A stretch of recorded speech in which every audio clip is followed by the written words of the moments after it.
Hey everyone, welcome to episode 108, an in-between episode of Mr. Robin's Hood podcast. I'm your host, Mr. Robin, or Robin Hohweiler. I got him all screwed up. Yeah, now. you got me all screwed up. My brain is just like, what's she doing? What is she doing? And joining me as always is my favorite collaborator and forever bestie, Mikel Mauree Robinson, known throughout the podcasting uni as Mikey on the mic.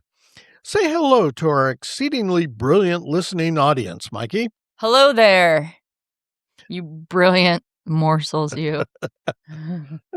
Yeah. Not as brilliant as what I'm about to do to Robin. No. Okay. He's scared for his life. Before we get started, I should probably address the rumors circulating around town that Mikey has developed a superpower. Now, when most people hear superpower, they think of flying, invisibility, or maybe lifting a pickup truck over their head.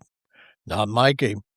She apparently decided that her path to greatness was becoming a human bat. Oh my gosh. This is great. This all started... I do not walk the beaten path. No, that's for damn sure. So this makes so much sense right now. This all started after she read something about people using echolocation. Real people, mind you. Oh, yeah. I've extensively looked into this. There's this blind kid. His name's Ben Underwood. And he rides around on a skateboard and uses echolocation not to run into stuff. Wow. True. Look it up. No, I believe you. In fact, we're going to kind of talk about that. All right. Who can navigate by making clicking sounds and listening to the echoes that bounce back. Yep. Fascinating stuff. Most of us would read that and think, wow, that's really incredible. Mikey read it and thought, I can probably do that by Thursday. A few days later, I started getting reports.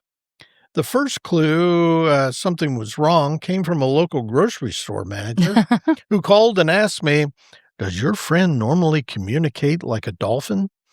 I said, which friend? Like he needed to ask, which friend? He said, he doesn't have a lot of them, you know. The woman who just demolished my waffle display. I knew immediately. Yeah, I'm crashing down on the waffles. Apparently, Mikey had entered the store on what she described as a scientific expedition. To smash the waffles. Witnesses reported hearing a series of clicking noises echoing throughout the produce section. At first, people assumed there was a loose sprinkler valve somewhere. Then they noticed the clicking was moving. Click, click, click. There was Mikey, wandering around with her eyes half closed, nodding thoughtfully, as though she were mapping the store using advanced sensory perception. It absolutely was. When the manager asked what the hell she was doing, Mikey reportedly informed him that she had developed bat powers. Bat powers. Bat powers. Not enhanced hearing, not echolocation, bat powers. According to witnesses, she then announced that she would demonstrate her abilities and immediately took off running toward the frozen food section with her eyes closed. Now, what happened next depends on whose account you want to believe. Mikey claims she was betrayed by an unexpected shift in atmospheric conditions. Everyone else says she ran into a cardboard display containing approximately 400 boxes of frozen waffles. How did I run into a frozen display? I don't know. I'm just go with me here, will you? Okay. The display lost, but not by much. When the dust settled, there stood Mikey, covered in promotional waffle coupons, pointing dramatically. I had the same question. Pointing dramatically in the distance and yelling, the sonar has failed. The sonar had indeed failed. What fascinates me is... So did whoever put up the frozen waffle display. Failure. Well, maybe they were, They were. You have no explanation.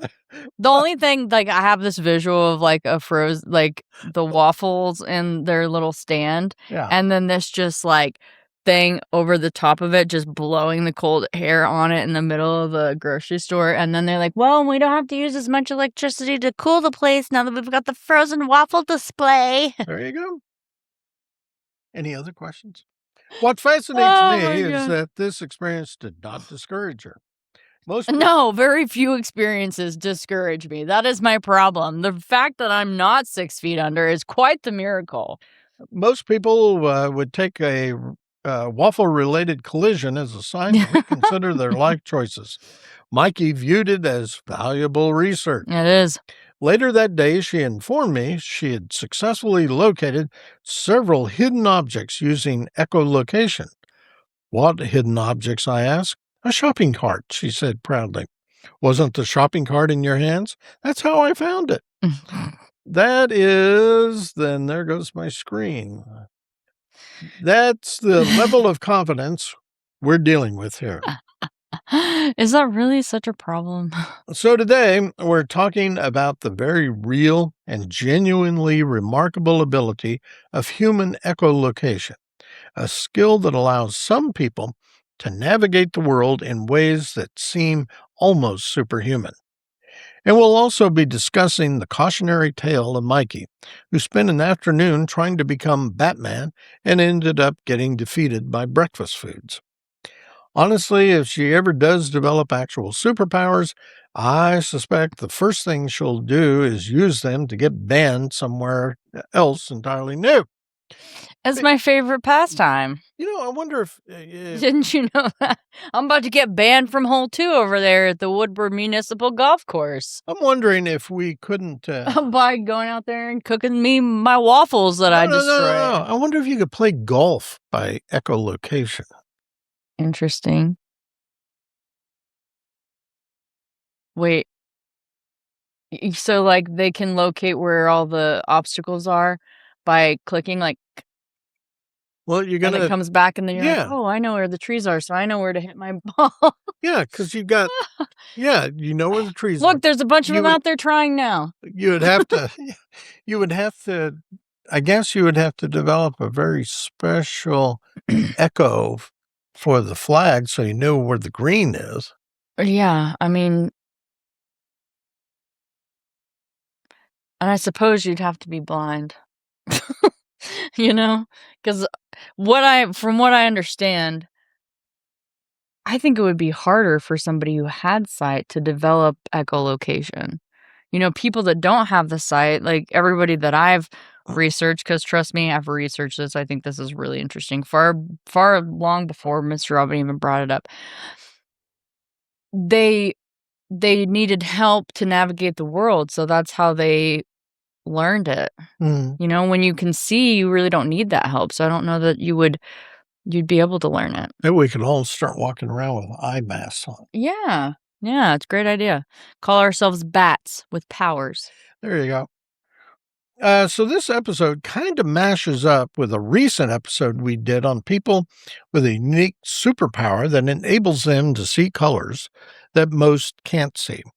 Today, we're discussing another human superpower. The source for this episode was an article back in the winter that appeared in Popular Mechanics. This is the kind of stories that make you wonder whether reality is secretly written by science fiction authors. Today, we're I discussing. was having a great idea this morning. Uh-huh. So Lay it on me. I have this glass mushroom that I was going to make a terrarium out of, right? Uh-huh.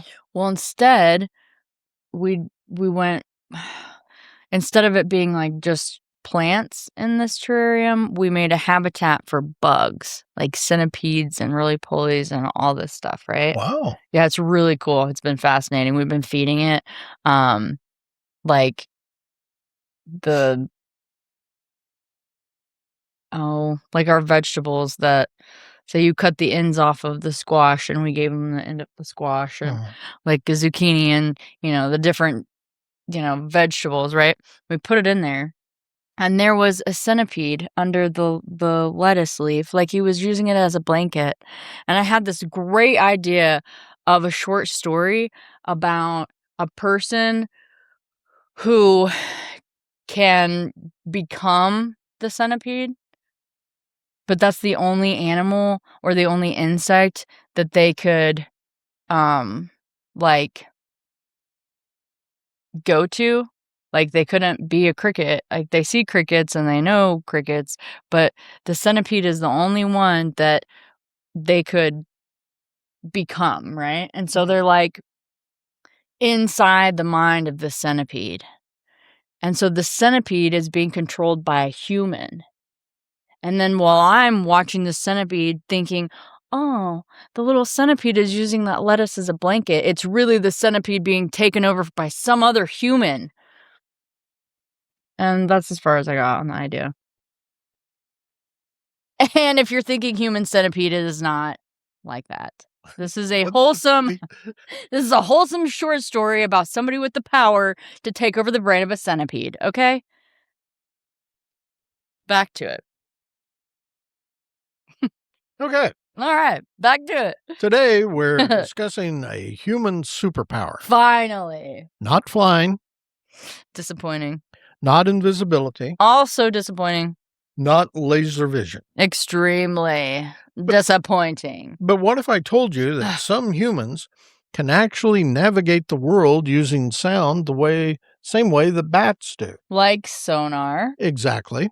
Today, we're talking about human echolocation. A real skill that allows people to build a mental picture of their world using echoes.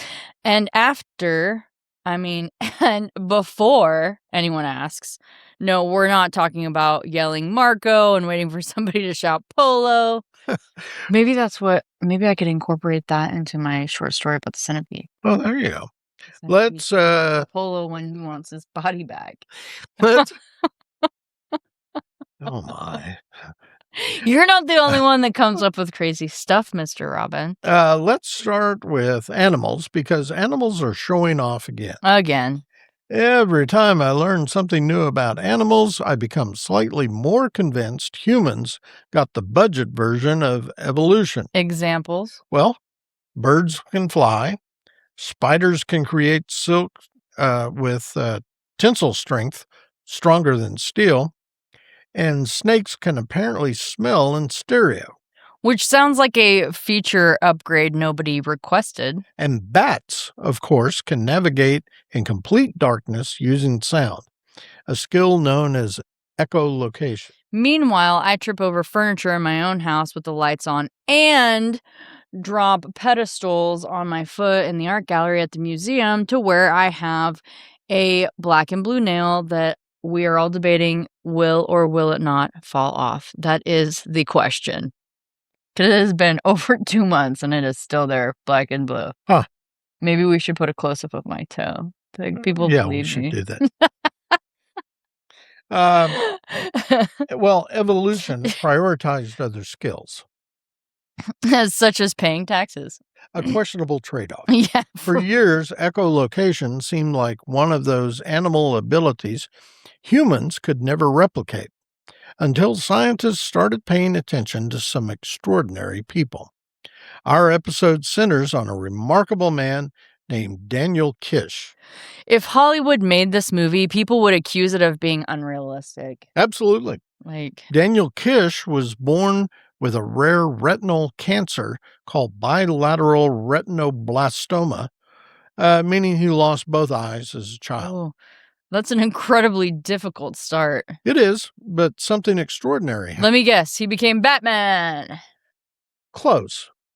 Actually, we all know I'm Batman. Close, but from a very young age, Kish began clicking sounds with his tongue. Like this? Exactly. I apologize to everyone wearing headphones. Those clicks would bounce off surrounding objects and return as echoes. Just like sonar. Exactly. Which is what the guy I knew about, Ben. Uh-huh. He did the same thing. But, so his brain, in other words, learned to interpret those echoes. Yes, over time, He developed an astonishing awareness of his surroundings. How astonishing are we talking? Walking through unfamiliar cities alone. Impressive. Hiking wilderness trails. Very impressive. Riding a bicycle. Okay, stop. No, that's real. I have full eyesight, and riding a bicycle is still occasionally a negotiation. Here's what blows my mind. Daniel Kish doesn't simply hear echoes. Right. His brain actually constructs images. Imagine snapping your fingers and somehow perceiving the shape of a room, which is what this big guy does and how he rides a skateboard. So am I really that surprised? That's essentially what's happening. More specifically, the brain is performing calculations and without conscious effort, which offers a glimpse into how absurdly powerful the human brain really is. Most of it only uses it to remember song lyrics from the past or replay embarrassing moments from middle school. Ooh, I have a song lyric from the past that's popped up in my brain. Hang on to that thought. But seriously, this suggests the brain is capable of far more adaptation than we typically imagine. And that idea led scientists to ask a fascinating question. Namely, could ordinary people learn this skill? Enter neuroscientist Lori Thaler, an expert on neuroplasticity, which is the study of the brain's ability to adapt and reorganize itself. Essentially, the brain saying, fine, I'll figure some shit out. Exactly. So what did she do? In 2024, Thaler and her colleagues constructed an experiment involving both blind and sighted participants. Let me guess, the sighted participants failed. No, they did that because they wanted to know whether echolocation required a lifetime of practice or whether adults could learn it. See, and that was my kind of debate in the beginning, was that I wasn't sure that they could because they had the ability of sight and they didn't need to,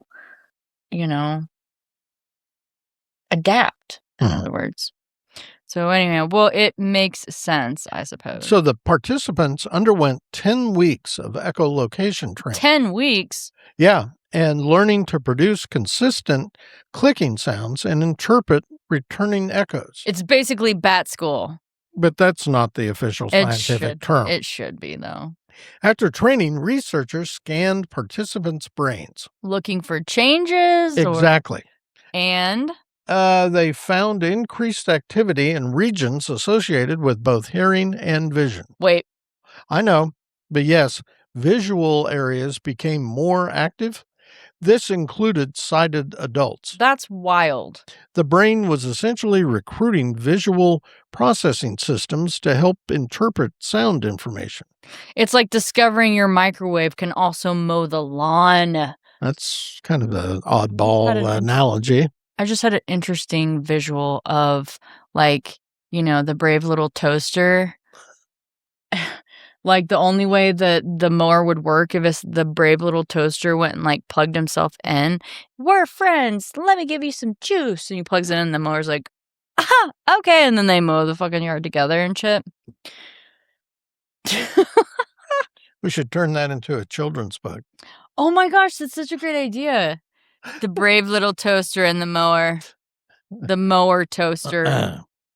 Here's the result I didn't expect.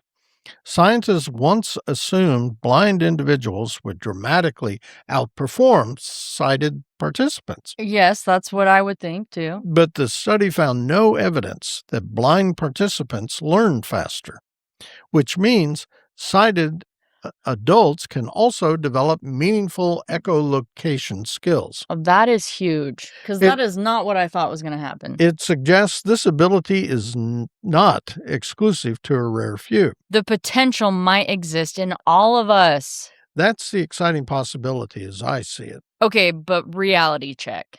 Go ahead. Am I going to become Batman after a few weeks of practice? No, because I'm Batman. No, that's my job. Yeah, I'm Batman. By the way, that's my Michael Keaton Batman impersonation. I'm Batman. That's pretty good. But expert echolocators can do remarkable things. Such as? Detect whether an object 1 meter away has moved by as little as 5 centimeters. That's surprisingly precise. Yeah. And there goes my screen They again. can distinguish shapes. Really? Distinguish shapes. Really? Circular versus square. Wow. Flat versus curved. Double wow. Some can perceive the size and location of obstacles with remarkable accuracy. Here's what I find most inspiring. This isn't really a story about blindness. It's a story about adaptability. Humans are incredibly good at finding new ways to understand the world. It's become apparent that sometimes humans underestimate what the brain can do. This research reminds us that our senses aren't fixed. Human brains are flexible, Trainable. expandable. The brain is always learning. So let's summarize. Humans can't fly. Not yet. We can't shoot lasers from our eyes. Also not yet, but what a great road rage skill that would be. But we can learn to use sound in extraordinary ways, enough to navigate spaces, identify objects, and build mental maps of surroundings. A real world superpower. Hidden inside the human brain the entire time. Yep. So what do you think there, Mikey? I think that that's pretty amazing because you would think, or I'm thinking, that you would have to not have the sight to be able to learn echolocation. And turns out you don't. And it doesn't make you less of Batman. You can still be all of the Batman you want to be. Batman, Batwoman, whatever you choose. Maybe we should try an experiment. Ooh. Get those eye masks. And then I'm going to look into this. I think this is really cool. He will. Well, it would be, maybe this could change our lives forever, Mr. Robin. What's that? If we become echolocators. Just think about it. Okay. I'm on it. He is, too. If you have any questions for either Mikey or myself about today's episode or any other darn thing, you can email us at mr.robin@mrrobinshood.com or Mikey@mrrobinshood.com. Also, you can find us on Facebook at Mr. Robin's Hood Podcast. As always, you can also reach out to Mikey or me via Podophone at 580-827-1113. Maybe you just want to get something off your chest or you're feeling some butt pain because of something we said during the podcast, give us a call. Unless, of course, you're an echolocation research study participant who feels the CIA had a hand in screwing up your brain. You'll want to give Mikey a call. Call me, because I have a lot of research. She'll pass your message along to me at some point. And I will. In the meantime, tell all your friends to listen to this podcast as though their lives depend upon it. As always, you can stream or download episodes of Mr. Robin's Hood Podcast wherever you usually find that sort of nonsense. We're on iHeartRadio, Amazon Music, the Podbean app, Apple Podcasts, Player FM, Listen Notes, and Podchaser. You can also stream them directly for free. All that's free. Podbean website. Which, for those of you who are listening and not watching, is mrrobinshoodpodcast.podbean.com. And again, that's free. Did we mention the part that it's free? It's free. It's free. Doesn't cost anything. So we'll close now by reminding everyone, as we always do, to stay hungry, stay foolish, and most importantly, stay weird, because you know I am. Bye.